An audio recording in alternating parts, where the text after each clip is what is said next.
Olá, estamos começando mais um episódio do podcast MSR, onde exercício, movimento, informação, tudo se encontra.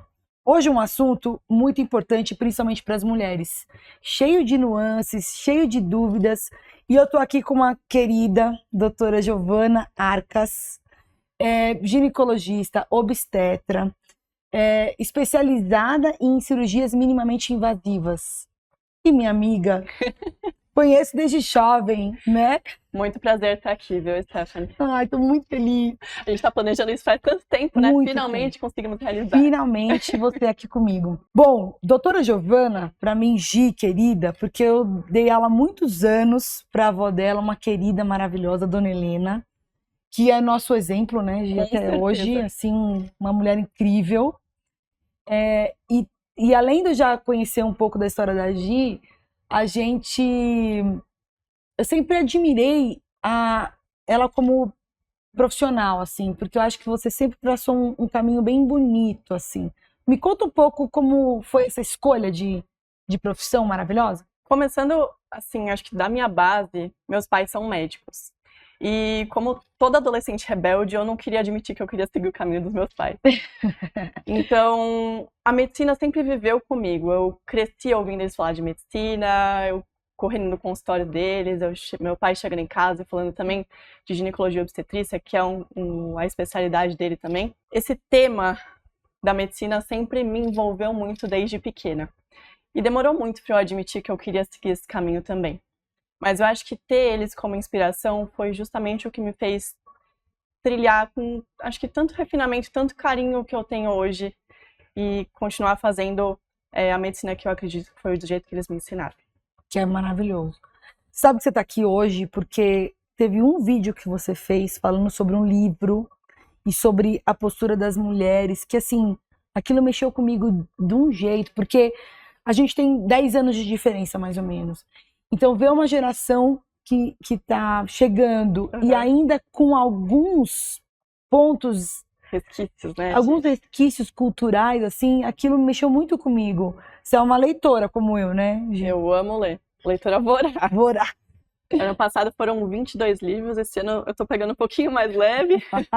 Mas eu amo ler livros sobre temáticas de mulheres. Porque eu acho que não só me faz crescer como mulher, mas me ajuda a me comunicar muito melhor com as minhas pacientes também no meu dia a dia. Então, conhecer diferentes realidades de mulheres, através dos livros que conseguem me ensinar isso, é muito legal. Eu brinco que os livros, eles melhoram muito o nosso repertório, até pra gente mesmo, pra gente não ficar com aqueles paradigmas, com aqueles pensamentos muito presos, né? E quando a gente atende as pessoas, você precisa entender que as pessoas têm lentes diferentes sobre a vida, além dos resquícios culturais. Então é uma trama atender as pessoas, né? Sim. Eu vou começar com uma pergunta bem básica, porque eu acho que a gente consegue já pegar um gancho importante. Quais são as maiores queixas lá no consultório? Então, faz 2 anos que eu faço consultório, né?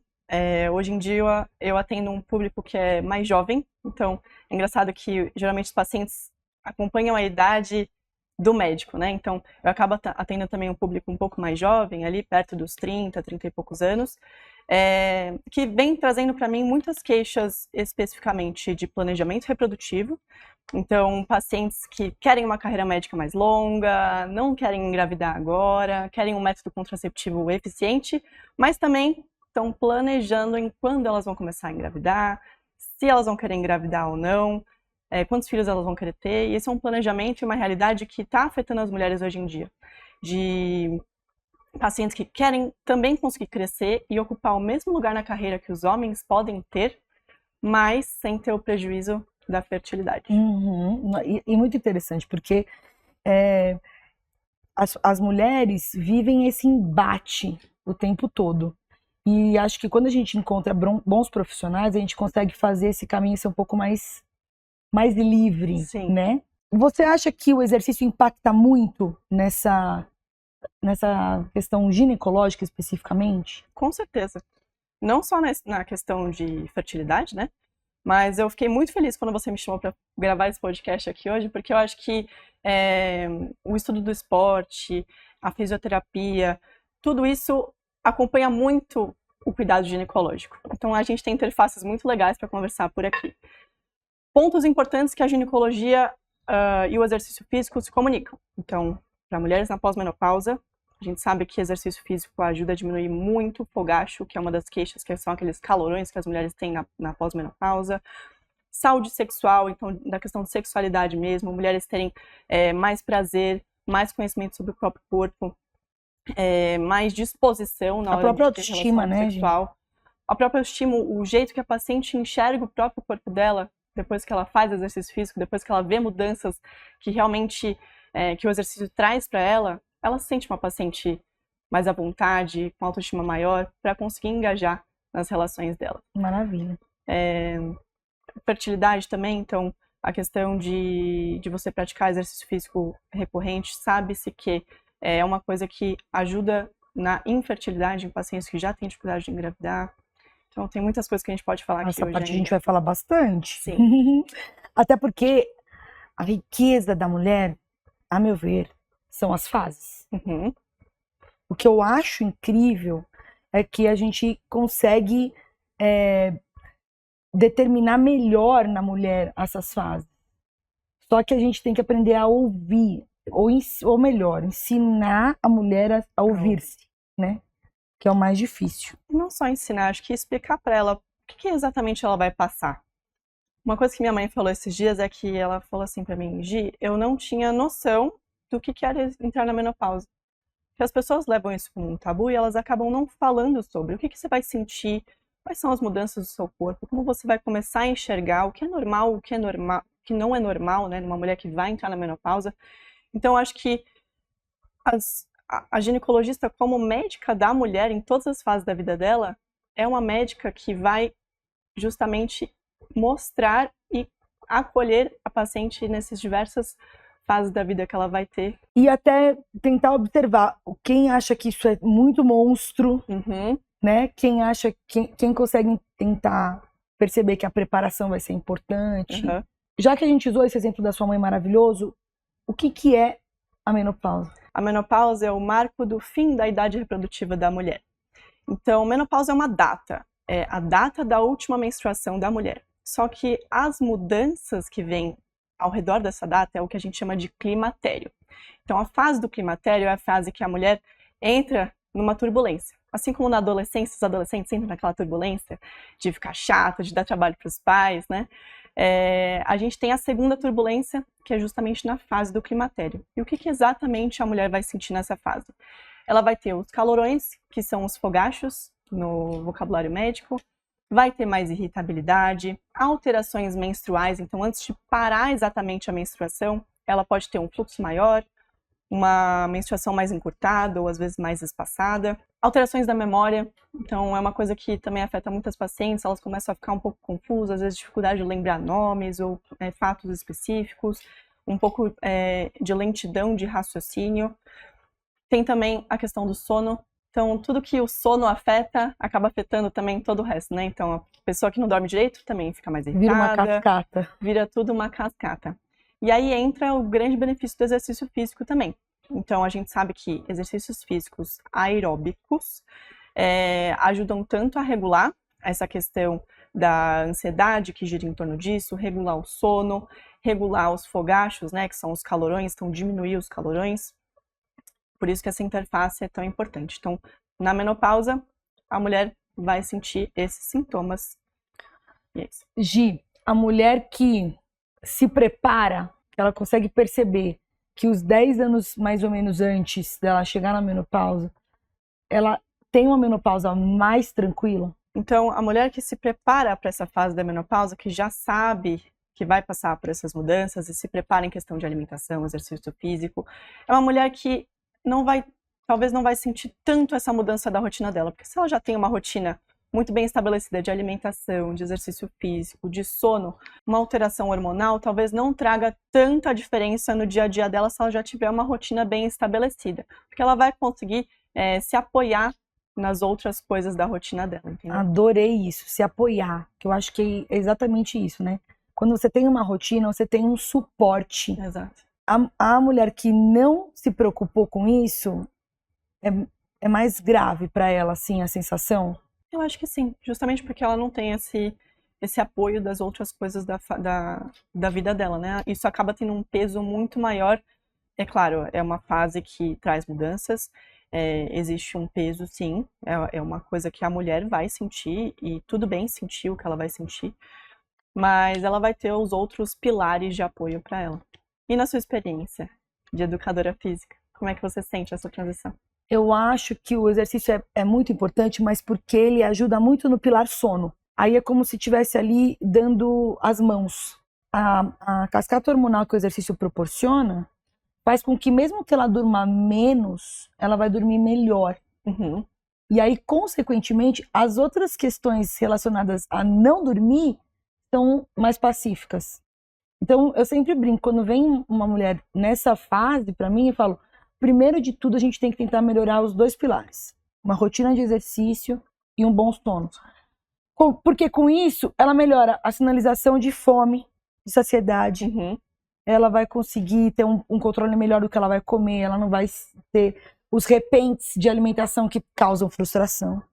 Então eu brinco que é como se fosse um ciclo assim de coisas boas que o exercício pode trazer.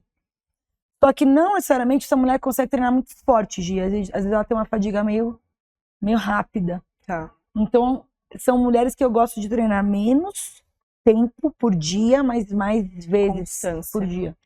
A chave seria a constância, no seu ver. Exatamente. Claro que tudo vai depender muito. Se ela não tem nenhuma experiência de exercício, a gente tem que tomar um pouco de cuidado com esse volume, mas Sim. Esse é o ponto. Isso é até uma coisa que eu ia entrar, que você falou da menopausa, o que a gente tem de cuidados, né, na paciente que faz exercício e está nessa fase da perimenopausa, do climatério. A gente sabe que é perto dessa fase em que a gente vai começar a ter, obviamente, um decréscimo do estrogênio, né?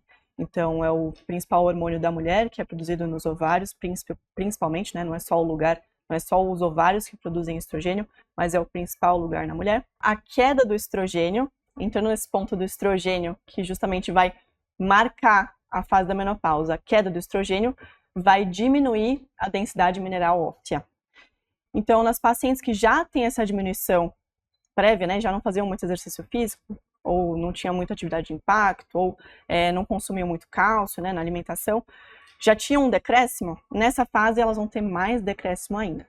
Por isso que é importante o acompanhamento ginecológico de rotina para a gente avaliar como é que está a qualidade do osso dessa paciente, quais tipos de exercício ela vai ter que evitar ou quais elas vai poder fazer. Mas, no geral, com essa diminuição da densidade do osso, para a gente aumentar um pouquinho mais a absorção óssea, a gente tem que focar em exercícios de um pouco mais de impacto. Então, uma caminhada, uma corrida um pouco mais leve, mas tudo sempre muito bem supervisionado, que eu acho que é uma das coisas mais importantes você ter um exercício supervisionado. E o próprio treino de força, o atrito que o tendão gera no osso para fazer uma contração, vai fazer com que a gente consiga segurar um pouquinho essa massa óssea. A musculação junto.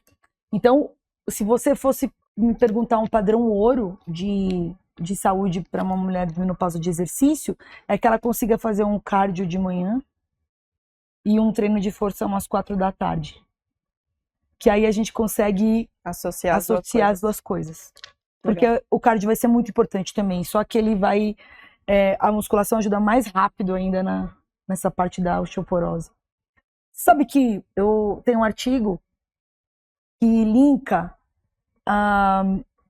o estrogênio na fase que está vindo a menstruação, na adolescência, e quando a mulher é muito magra, anoréxica, alguma questão relacionada à alimentação, ela demora um pouquinho mais para menstruar, mas tem uma correlação com a osteoporose na menopausa lá na frente. Muito interessante, né? Você diz, as pacientes que demoram mais para menstruar por causa de excesso de exercício físico têm uma osteoporose precoce. Assim. Uhum. Faz sentido, porque justamente os dois picos de formação de osso acontecem ali logo que a paciente menstrua e ali perto dos 20 anos, tá? Então, se a paciente demora mais para menstruar por questões não fisiológicas, né, mas por exemplo, um exercício em excesso induzido, por um déficit de estrogênio justamente por nutricional também, com certeza, ela vai ter um prejuízo ósseo mais a longo prazo. Eu acho que isso é um alerta que a gente pode fazer para as mães que estão assistindo a gente, que têm filhas, adolescentes, né, ali, 12, 13 anos. Cuidado com a rede social hoje, né, Gi? Que traz essa tag, trazendo essa gana pelo corpo perfeito, e as meninas ficam enlouquecidas com isso. Sim. Então, eu tenho alunas de 12 anos falando, porque eu tô gorda, aí não come o suficiente, não se nutre o suficiente, né? E pode ser que ela não tenha um grande problema agora, mas que pode refletir. Assim como a obesidade na infância, né? A gente tem os dois? Os dois extremos. Nenhum dos extremos é bom, gente. Acho que o meio termo, o que é saudável, é o ideal, né? Acho que às vezes é difícil a gente regular exatamente o que é o saudável hoje em dia, mas tanto o adolescente, a criança que é mais obesa, quanto o adolescente, a criança que é muito magra, né? Que tem ali às vezes até um distúrbio psicológico associado, vão ter problemas no futuro. E falando da obesidade em si, a gente sabe que a criança ou adolescente que tem obesidade tem mais chance de desenvolver hipertensão, diabetes, doenças mais graves ao longo da vida. Ao longo da vida, né? Bom, eu tô me preparando, Gi, pra minha menopausa. Ótimo! Eu tô com 40 anos agora e eu acho que é uma coisa importante a gente explicar qual é a demanda da mulher de 40 se preparando para essa menopausa na questão ginecológica, exames e rotina, etc. Então, pensando nisso, é uma paciente que a gente vai seguir com rastreamento de câncer de colo de útero, sempre, tá? Hoje em dia a gente usa um teste que chama DNA-HPV para detectar a presença do HPV no colo. A partir dos 40 anos, a gente também tem a entrada da mamografia. Então, a mamografia é um exame super importante que a gente tem que fazer anualmente até os 74 anos para detectar precocemente lesões que podem ser percussores de câncer de mama. Fora a rotina, obviamente, de doença sexualmente transmissível, que a gente faz todos os anos, o exame ginecológico em si. Se a paciente um pouquinho mais velha, ali, depois dos 40 anos, quando a gente já pensa em reposição hormonal, já tem sintomas que justifiquem uma reposição hormonal, a gente já vai se atentar, por exemplo, colesterol, glicemia, alguns outros exames que são essenciais para a gente iniciar essa reposição. É um ponto que eu já ia perguntar. E a janela de oportunidade? Janela de oportunidade. Até 10 anos do início dos sintomas ou abaixo dos 60 anos. Ou um ou outro. Tá. Para a gente definir exatamente isso, também tem uma cascata de exames que a gente tem que fazer para a mulher fazer uma reposição hormonal. Sim. Então, a gente tem que checar a saúde cardiovascular dessa mulher, a gente vai fazer alguns exames para checar justamente isso, ver se essa mulher tem hipertensão ou não, avaliar os níveis de colesterol, porque isso também muda o tipo de reposição que a gente vai fazer, qual é a via que a gente vai usar. E glicemia também é importante. Gi, porque eu vejo que a gente vive dois mundos, assim. Ou as mulheres que amam hormônio, ou as que têm pavor. Então, a gente tem que tentar mostrar que existe o que é preciso, né? Naquela situação, naquele caso, exatamente, né? Você vê muito isso lá no consultório, assim, gente que vai pensando na reposição hormonal, e gente que fala, pelo amor de Deus. Não quero nada. Tem as duas coisas. Ainda mais hoje em dia que a gente tem meio que uma demonização do uso de hormônio, né? Acho que tanto para a questão, nessa questão de reposição hormonal, quanto para a questão de anticoncepção, assim. Mas fora também entender o que a paciente espera ou não, né, daquela reposição, daquele uso de hormônio, que eu acho que é o mais importante, a gente alinhar conduta com o que a paciente espera. A expectativa, né? É justamente revisar esses exames, então avaliar se ela está na janela de oportunidade, que é abaixo dos 60 anos e até 10 anos após a menopausa, e avaliar se ela tem alguma contraindicação ao uso dos hormônios. E mesmo que a paciente não queira usar hormônio, existem hoje alternativas que ajudam também nos sintomas da menopausa sem uso de hormônio. Tá? Isso eu não sabia. Ela não precisa necessariamente fazer uma reposição hormonal. Se a paciente não quiser fazer uso, até tiver uma contraindicação ao uso do hormônio, a gente tem outras medicações que a gente pode lançar a mão para tratar cada um dos sintomas. Gi, eu vi um post, já que você falou sobre o câncer de colo de útero, um post seu, falando que 99,7% das mulheres que têm câncer de colo de útero têm o HPV? Isso mesmo. Explica aí pra gente. Então, o HPV é um vírus sexualmente transmissível que 80% da população vai ter contato. Então, assim, é muito comum, tá? E é justamente a infecção por esse vírus, ele estar ali alojado no colo, que faz com que hajam lesões que progridam para um câncer. Hoje em dia a gente sabe que o câncer é praticamente dependente da presença do vírus. Uau!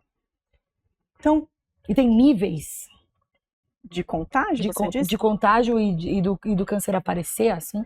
Existem existem tipos de vírus que são mais oncogênicos, que a gente fala, que podem gerar mais câncer, e menos oncogênicos, ou aqueles que são responsáveis, por exemplo, pelas verrugas genitais, que a gente vê bastante também.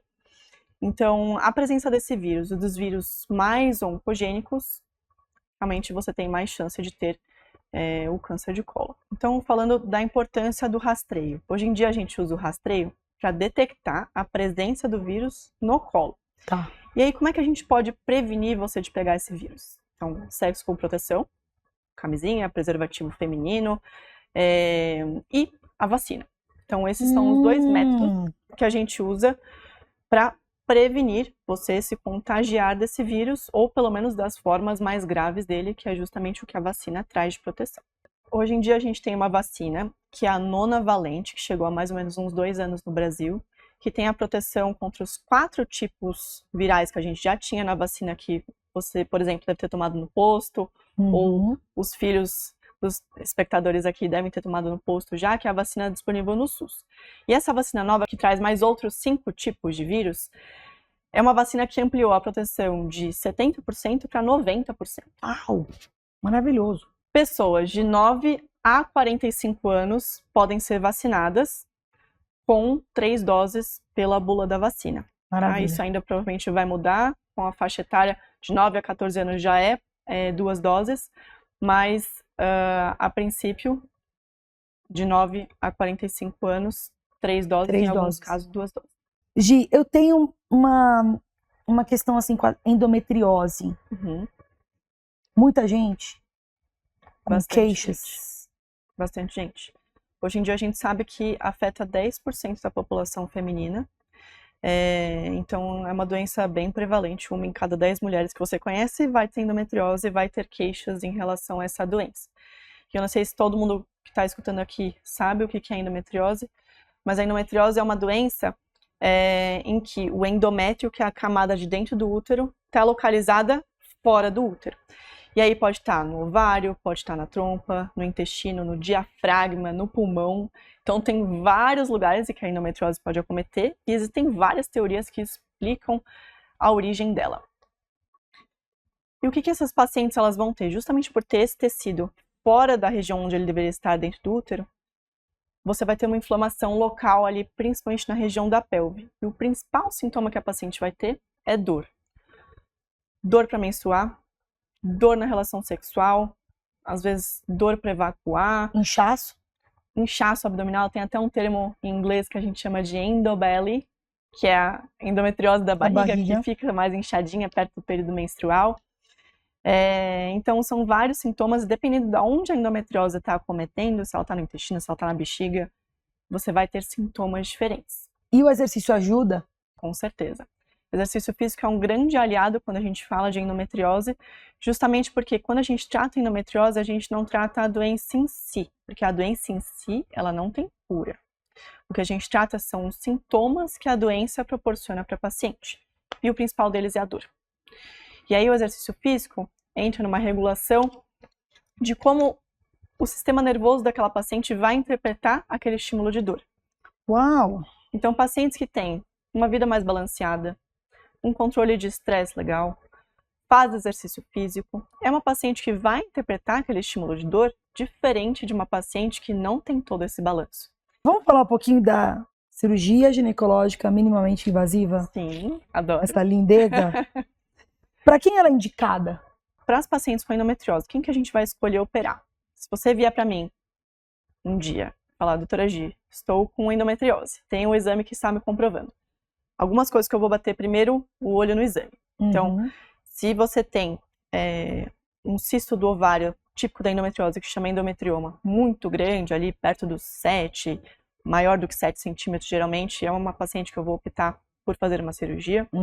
Ou se você tiver, por exemplo, obstrução intestinal pela doença, obstrução do ureter, que é o canalzinho que leva xixi do rim para a bexiga. Ou, por exemplo, se você tiver uma dor intratável, que falhou com o tratamento clínico, porque a maioria das pacientes consegue viver bem com um tratamento clínico só, que é justamente esses ajustes na vida cotidiana, na vida cotidiana, exercício, alimentação, sono, controle de estresse, e associado a algum bloqueio hormonal. Então, assim como o endométrio dentro do útero, ele descama, sofre alteração hormonal quando a paciente menstrua, esse endométrio que está fora do útero, ele também sofre esses estímulos. Então, quando a gente vai lá e joga uma pílula anticoncepcional, bloqueia esse ciclo, ou localmente ali, com um DIU hormonal, por exemplo, a gente também tem redução da inflamação, redução da atividade desse tecido endometrial fora do útero e, consequentemente, menos dor. E aí, nas pacientes que a gente não consegue ter esse controle, são as pacientes que a gente vai optar por fazer a cirurgia. Aí eu vou agora perguntar da minha parte. E quando ela pode voltar aos treinos? Essa é a pergunta que todas elas fazem. Porque a maioria delas, elas já sabem que elas têm que ter essa rotina legal de treino, né? Então, são pacientes que já são bem preocupadas a voltar para academia. Quando que eu posso, doutora, voltar com as minhas abdominais e fazer exercício? Então, depende da cirurgia. Se a gente faz uma cirurgia minimamente invasiva, então é aquela cirurgia com só os furinhos na barriga, em que a gente usa uma câmera bem fininha, os instrumentos fininhos, pode ser por laparoscopia, pode ser robô assistida, que aí entra toda a questão da cirurgia robótica. Geralmente, a recuperação da paciente é uma recuperação muito boa e mais rápida. Então, a gente pode liberar a paciente para atividades leves, como caminhada, em 14 dias, então maravilha. É bem rápido. E atividades mais intensas, né? Uma musculação, a força abdominal, que é o mais importante ali na questão da cicatrização, depois de 6 semanas a 2 meses. A gente falou da mulher mais velha, com a menopausa, a gente falou da mulher 40 a mais, a gente está voltando um pouco no tempo, fazendo um caminho contrário. E tem um sinal de alerta que tem mexido muito comigo, é uma coisa que eu tenho ensinado muito para as pessoas, que tem relação com a incontinência urinária, que era um assunto das pessoas mais velhas, da melhor idade, da terceira idade, né? E aconteceu comigo na faculdade de fisioterapia, da gente fazer um trabalho com os estudantes de educação física. E, amiga, todas tinham escape de xixi. Quem fazia muito esporte, crossfit, alto impacto, sabe? Então, isso foi uma coisa que me alertou. Então, é uma coisa que eu ensino para as minhas alunas antes de qualquer coisa. Excelente. Porque já gostei mais de você. Nem todo mundo entende essa contração, né, Gi? Sim, é verdade. É uma consciência corporal que a gente não lá tem, no seu consultório está acontecendo isso? Está cada vez mais cedo esse tipo de situação? De incontinência urinária? Olha, eu vou dizer que não. Talvez em pacientes mais jovens que já têm alguma questão de assoalho pélvico, como já engravidaram, ou tem alguma deficiência de colágeno, isso sim. Parto normal? Hoje em dia, a gravidez, de forma geral, a gente sabe que afeta o assoalho pélvico. Então, só de você estar grávida, isso já afeta o seu assoalho pélvico. Agora, claro, se você teve um parto vaginal instrumentalizado, né, que a gente fala com fórceps, ou era um bebê muito grande, múltiplos partos, isso sim vai aumentando o seu risco. E aí entra a questão legal da fisioterapia pélvica, tanto para a questão da incontinência urinária, então para você ter o domínio do assoalho pélvico, o fortalecimento, isso ajuda a diminuir tanto incontinência quanto prolapso, que é quando a gente tem aquela sensação de bola na vagina, quando o útero dá uma descidinha, ou quando a bexiga também, o assoalho ali da bexiga desce um pouco mais a parede vaginal. Mas também ajuda a gente na questão da endometriose. Porque muitas pacientes com endometriose também têm tensão da musculatura do assoalho pélvico. Você tocou num ponto importante, a gente tem que ensinar a pessoa a contrair e ensinar a pessoa a relaxar a musculatura. Esse é a grande diferença. Porque tem que existir um movimento. Não pode ser nem rígido demais e nem frouxo demais. É muito, muito interessante. Bom, eu acho que a gente está indo por um caminho que é a gente falar um pouco do quanto o exercício impacta na vida das pessoas. Principalmente no assunto fertilidade, que é onde eu queria chegar. Nessa lindeza. Conta pra mim. Exercício, fertilidade e essa novo planejamento da mulher moderna. Então, falando de fertilidade, a gente sabe que tanto a mulher quanto o homem são afetados e são responsáveis por isso. A gente não pode esquecer que quando a gente fala de fertilidade, a gente fala do casal que está tentando engravidar. Seja um casal heteronormativo, seja um casal homoafetivo, a gente tem o fator das duas pessoas ali. Falando tanto do homem quanto da mulher, a gente sabe que ter um peso corporal adequado, não estar obeso, né? Você ter uma alimentação balanceada, isso tudo ajuda no aumento da taxa de fertilidade. Então, 50% do homem é responsável e 50% a mulher também é responsável. Isso falando tanto de qualidade de esperma, quanto de taxas de gravidez na mulher. E falando na fertilidade, quando essa mulher quer fazer esse planejamento, como é essa orientação? Quando ela resolve que ela quer fazer um planejamento para engravidar um pouco mais tarde, por exemplo? Ótimo. Então, só de você trazer esse assunto, você já me mostrou que esse exemplo de paciente é uma paciente que já está orientada.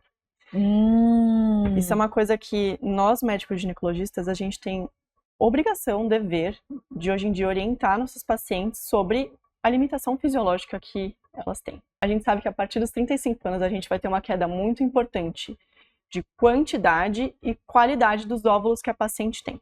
Porque a gente já nasce com nossos óvulos, com a quantidade certa deles. Então, essa quantidade e qualidade vai diminuindo ao longo do tempo.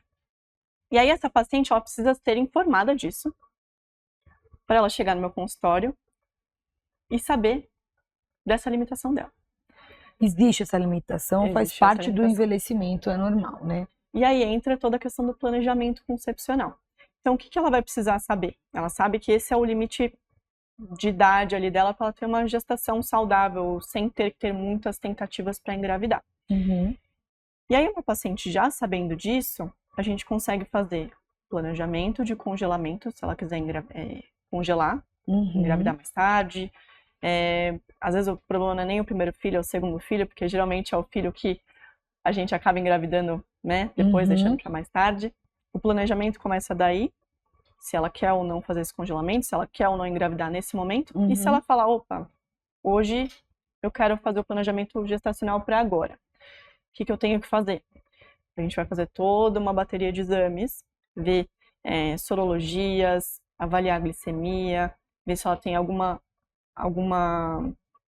se ela tem que fazer alguma reposição, e ver se ela também está num peso adequado, porque assim, para a gente entrar na trilha gravidez, a gente tem que estar bem preparado.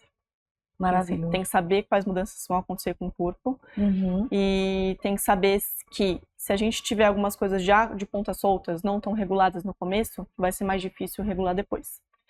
Então, pacientes sedentárias, obesas, são pacientes que vão ter desfechos gestacionais piores. Então, uma diabetes gestacional, uma hipertensão na gravidez, que é uma doença super grave, que pode evoluir para pré-eclâmpsia. Então, são essas coisas que a gente tem que tomar cuidado quando a gente está falando de planejamento concepcional. Gi, uma mulher que congelou os óvulos, tem uma vida saudável, só que ela já passou dos 40 anos. O que é mais orientado? Ela tentar uma gestação natural ou ela usar os óvulos congelados que ela já tem? Ela pode fazer as duas coisas, desde que ela consiga, né? Então, assim, a gente começa tentando a gravidez natural sempre. Acima dos 35 anos, a gente dá 6 meses para ela conseguir é isso que eu queria. Engravidar. Tá. Antes dos 35, 1 ano. A partir de 1 ano, a gente chama isso de infertilidade do casal. Tá. E acima dos 35, depois de 6 meses, infertilidade do casal. E aí é o momento em que a gente liga o alerta para talvez essa gravidez não seja tão fácil de conseguir. Se ela quiser tentar, ela pode.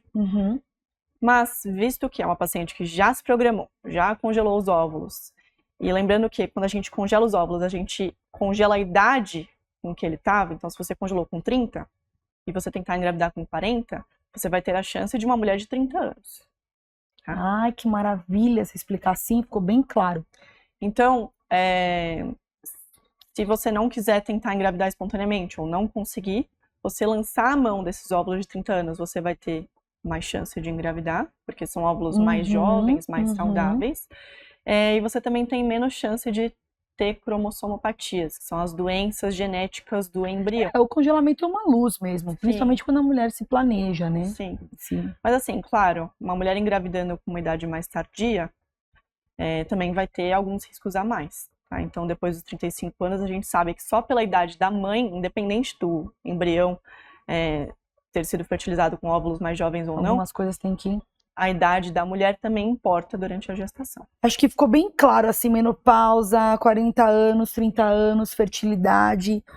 Mas tem um assunto que é muito típico e que é o que eu vivo muito. Ciclo menstrual e como a mulher se sente com relação a ele. Porque a gente tem que dosar isso no exercício, de certa forma, né? Então, faz um compilado aí pra gente. Existe até uma disciplina hoje em dia que chama ginecologia do esporte. É uma subespecialização da ginecologia, tá? E eles estudam muito isso, né? O ciclo menstrual e como isso afeta principalmente as atletas. Mas falando da mulher geral. Ativa. Como é que ela pode adaptar o exercício dela de acordo com a fase do ciclo? Então a gente sabe que a fase menstrual, a partir do primeiro dia da menstruação, uns 3 dias depois, é a fase que você vai ficar mais borocochô, vai ficar mais tristinha, um pouco mais inchada. Talvez não seja o momento ideal para você fazer exercícios mais de força, né, e resistência. Depois que você menstruou, você vai entrar numa fase que a gente chama de folicular, em que a gente tem um aumento do estrogênio para justamente fazer a seleção do folículo que vai ovular. E aí é essa fase que você vai ter mais disposição, mais força. Exercícios de resistência entram muito bem nessa fase, porque a sua disposição vai aumentar. Isso também acontece na fase ovulatória, em que a mulher vai ter esse pico de estrogênio e vai ovular. Então, são fases excelentes para a gente fazer exercícios que demandem mais da mulher. Agora, a terceira fase, que é a fase lútea, é uma fase que predomina a progesterona. E a progesterona vai dar um pouco mais de inchaço, mais de indisposição, talvez exercícios com mais alongamento, um yoga, caibam muito bem nessa fase, porque é uma fase que você vai ficar um pouquinho mais não tão disposta como na fase folicular.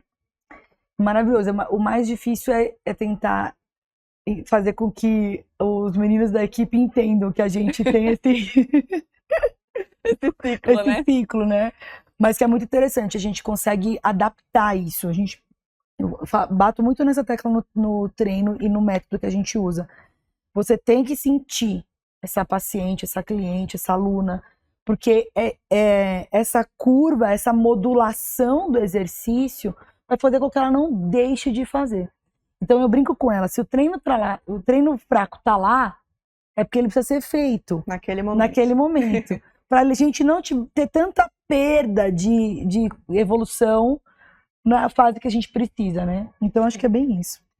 E hoje em dia é legal, porque eu atendi uma paciente semana passada que me falou justamente isso. Doutora Gia, eu quero um método que não bloqueie o meu ciclo, porque eu amo me sentir. Eu amo sentir essas variações do meu ciclo, dos dias que eu tô mais disposta, dos dias que eu tô menos disposta. Então eu queria um método que interferisse o mínimo possível nisso. E é muito legal ter essas pessoas que hoje em dia têm essa consciência corporal. Eu sou dessas. E alguém que justamente vai acompanhar elas no momento de exercício que também saiba orientar isso. Então, exatamente. Legal. Eu vou fazer uma parte agora que eu amo, tá? Se chama sprint. É um bate-bola aqui, ó, papum, pra gente clarear as ideias e terminar esse episódio lindo com chave de ouro. Pode ser? Combinado. Preparada? Pronto. Gi, melhor aliado da saúde íntima. Rotina com ginecologista em dia, com certeza. Um sintoma ginecológico que nunca deve ser ignorado. Dor na relação sexual. O mito sobre o ciclo menstrual. Que você tem que menstruar todo dia do mês certinho.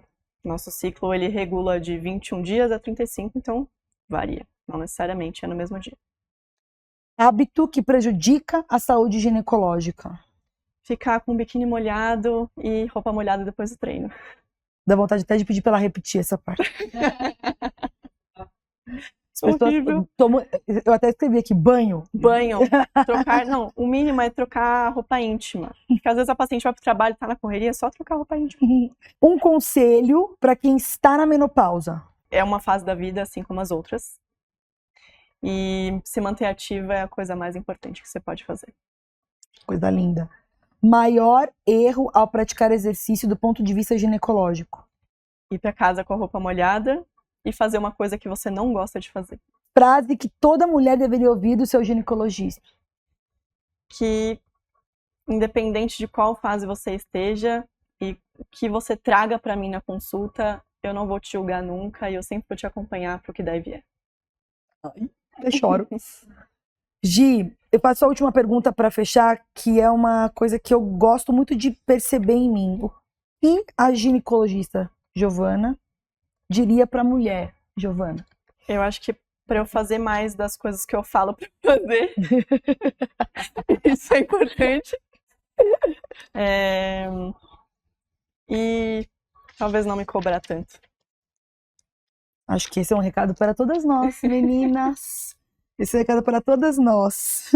Bom, terminamos mais um episódio delicioso, porque conversar sobre a riqueza que a mulher é maravilhoso. Eu quero agradecer vocês que acompanharam até aqui, pela presença. Eu quero que a Gi explique o seu nome na rede social, eu vou deixar escrito aqui também no episódio. É @doutora Giovana com 2 N's, _Arca. Lá tem tudo sobre o consultório e etc, né? Todas as informações. Os vídeos delas são incríveis, gente. E podem me mandar pergunta, gente. Eu adoro falar, eu adoro ensinar, então se vocês tiverem dúvidas, eu tô aberta. Acho que vai ter que ter um outro bloco, porque a gente tem que falar dos livros na próxima. É verdade. Muitos livros para falar sobre. Obrigada. Pessoal, muito obrigada, Gi. Obrigada, de verdade. É muito bom aprender com essa geração nova que tá vindo aqui, ó, cheia de coisa boa pra gente. Obrigada, um beijo.